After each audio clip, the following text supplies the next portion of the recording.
అందరికీ శుభోదయం, అందరికీ శుభ శనివారం. శ్రీమాత్రే నమః. నమో వెంకటేశాయ.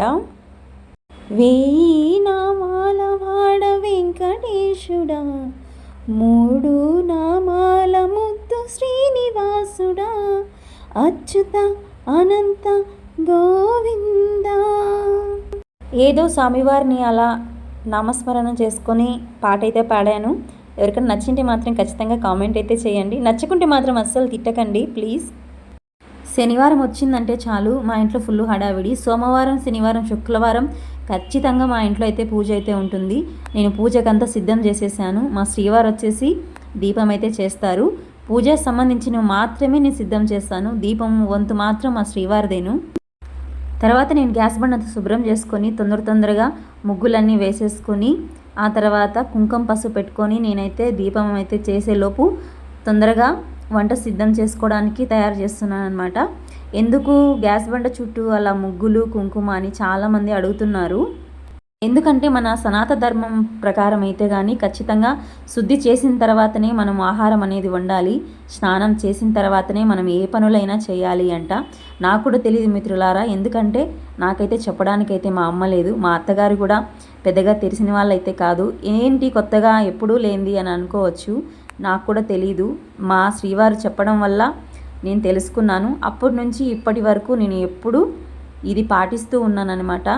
మన కోసం మన భర్తలు ఎంతో కష్టపడుతుంటారు. బయట అనేకమైన సమస్యలతో, అప్పుల బాధలతో ఎన్నో ఇబ్బందులు పడుతూ ఉంటారు. మన వంతు సాయం ఏదన్నా ఉందంటే కానీ అది వాళ్ళ ఇంటికి వచ్చిన తర్వాత వాళ్ళకి కాస్త మనశ్శాంతి మాత్రమే.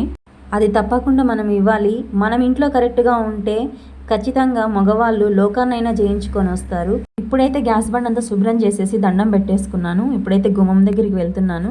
గుమ్మం మొత్తం శుభ్రం చేసుకొని తర్వాత ముగ్గులు పెట్టుకుంటే తొందరగా పని అయితే అయిపోతుందన్నమాట. మన ఇంటికి లక్ష్మీదేవి రావాలంటే ఫస్ట్ మన ఇల్లు శుభ్రంగా ఉండాలి, మనం శుభ్రంగా ఉండాలి.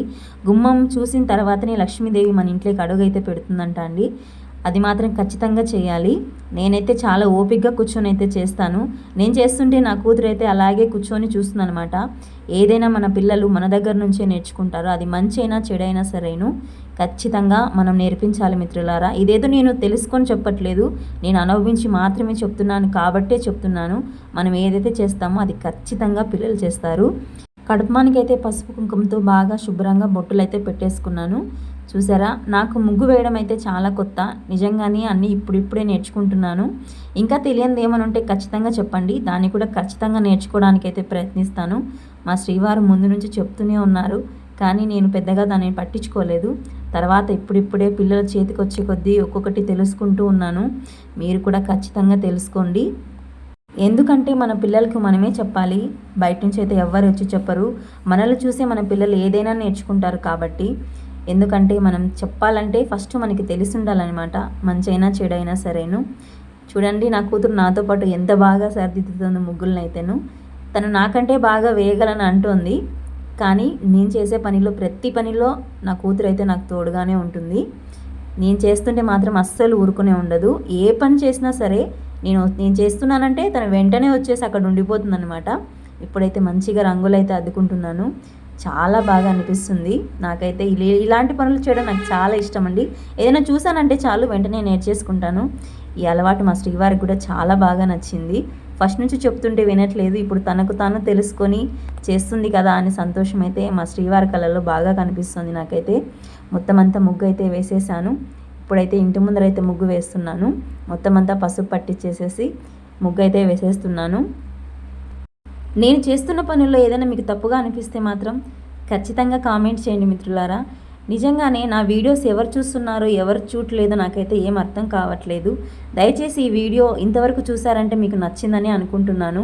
మీ ఊరి పేరు అయితే ఖచ్చితంగా అయితే కామెంట్ అయితే చేయండి ప్లీజ్. ధర్మవరం అశ్విని తెలుగు యూట్యూబ్ ఛానల్ని అయితే సబ్స్క్రైబ్ చేసుకోండి. ఇంకా చూస్తున్న వాళ్ళు ఎవరైనా సబ్స్క్రైబ్ చేసుకోకపోతే మాత్రం మీ ఆశీర్వాదం, మీ ఆదరణ ఎప్పుడు నాకు ఇలాగే ఉండాలని నేనైతే మనస్ఫూర్తిగా కోరుకుంటున్నాను. మొత్తం పూజ అయితే మొత్తం కంప్లీట్ అయిపోయింది. అందరికీ శ్రీమాత్రే నమః. నమో వెంకటేశాయ. ఆ వెంకటేశ్వరుని ఆశీస్సులు అందరికీ ఉండాలని మనస్ఫూర్తిగా కోరుకుంటున్నాను.